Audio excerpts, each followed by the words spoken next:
ఆంధ్రప్రదేశ్ ప్రభుత్వం diverse politics పాటిస్తుందని MLC Chandrasekhar Reddy విమర్శించారు. వైసీపీ ప్రభుత్వంలో పనిచేసిన అధికారులను జైలుకు పంపించడం ఇందుకు నిదర్శనమని ఆయన పేర్కొన్నారు. ఇచ్చిన హామీలను పక్కన పెట్టి కేవలం డైవర్స్ పాలిటిక్స్ కోసమే ప్రభుత్వం కంకణం కట్టుకుందని, జనాన్ని భయభ్రాంతులకు గురి చేస్తుందని ఆయన ఆవేదన వ్యక్తం చేశారు. నిన్నటి రోజున ఐఏఎస్ అధికారి ధనంజయ రెడ్డి గారిని, అలానే గత ప్రభుత్వంలో ముఖ్యమంత్రి గారికి ఓఎస్డీగా పనిచేసినటువంటి కృష్ణమోహన్ రెడ్డి గారిని, వీరిద్దరిని కూడా అరెస్ట్ చేసి ఈ రోజున రిమాండ్కి పంపించడం అన్నది అత్యంత దురదృష్టకరమైనటువంటి విషయం. ఎందుకంటే కూటమి ప్రభుత్వం అధికారంలోకి వచ్చేటప్పుడు అనేకమైనటువంటి హామీలు ఇచ్చింది, ప్రజల్ని మభ్యపెట్టింది, ప్రజల్ని మోసం చేసింది. ఈరోజు తీరా అధికారంలోకి వచ్చిన తర్వాత ఆ హామీల గురించి అసలు ఊసే ఉండట్లా.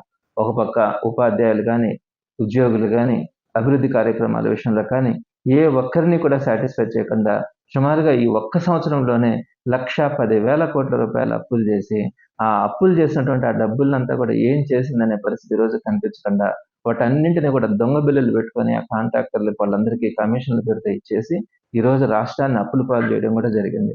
వీటన్నింటినీ ప్రశ్నించడం అంటే ఒక పక్క సంక్షేమ పథకాలకి ఎక్కడైతే ఈ పేదవాళ్ళందరూ కూడా బాధపడతా ఉన్నారు, వారందరి తరపున ప్రభుత్వాన్ని నిలదీస్తా ఉన్నారన్న ఆలోచనతో వైఎస్ఆర్సీపీ నాయకుల్ని అరెస్ట్ చేస్తా ఉన్నారు.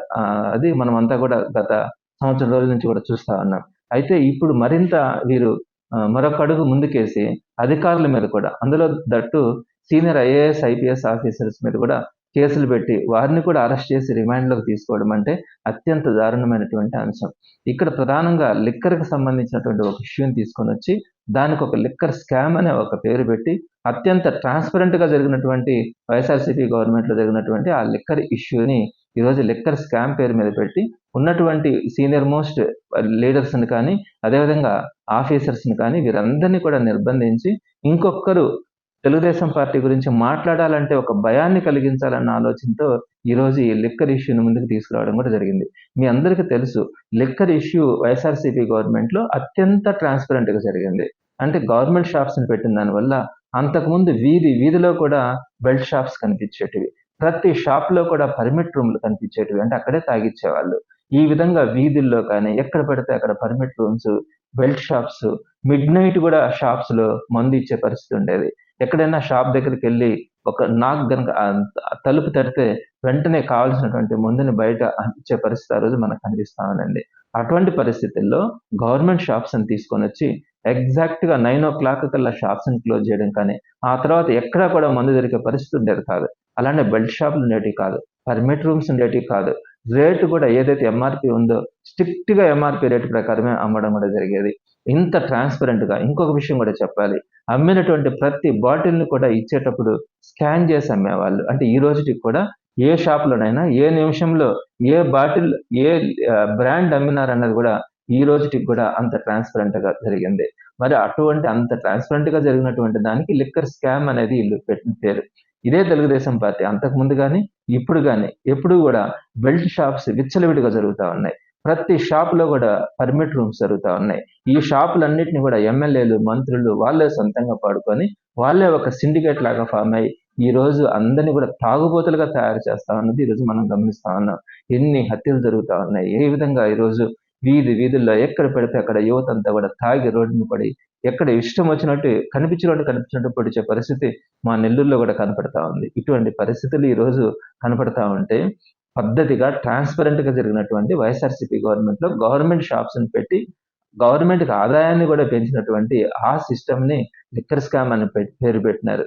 దాంతోపాటు అక్కడ ఉన్నటువంటి ఆల్మోస్ట్ పొలిటీషియన్స్ అందరినీ కూడా ఆ కేసులు ఇరికించడానికి ప్రయత్నిస్తా అక్కడ ఉన్నటువంటి ఆఫీసర్స్ని కూడా దాంట్లో రిమాండ్కి తీసుకునే పరిస్థితి కనిపించిందంటే ఈ రాబోయే రోజుల్లో వీళ్ళు ఏమి నేర్పిస్తా ఉన్నారు ఈ సొసైటీకి అన్నది అర్థం కావట్లే.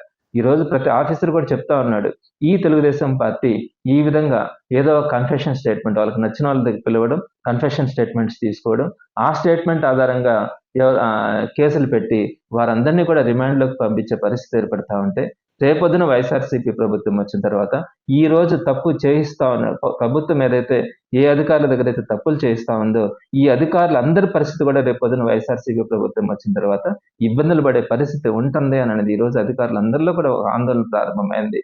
ఈ రోజు తెలుగుదేశం పార్టీ కార్యకర్తల నాయకులు కూడా బాధపడతా ఉన్నారు. ఎందుకంటే వైఎస్ఆర్సీపీని ఈ విధంగా వేధిస్తా ఉన్నారు, రేపొద్దున ప్రభుత్వం మారుతుంది, ఖచ్చితంగా ఆ సిగ్నల్స్ ఉన్నాయి.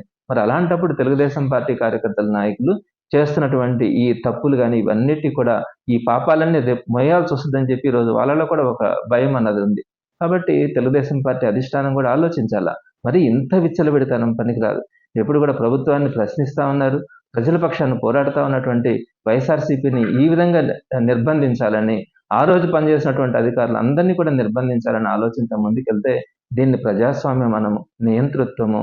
ఈ నియంతృత్వం జరిగినప్పుడు ప్రజల్లో ఒక తిరుగుబాటొస్తది. ఆ తిరుగుబాటొచ్చినప్పుడు పెద్ద పెద్ద ప్రభుత్వాలు కూడా కూలిపోతాయి.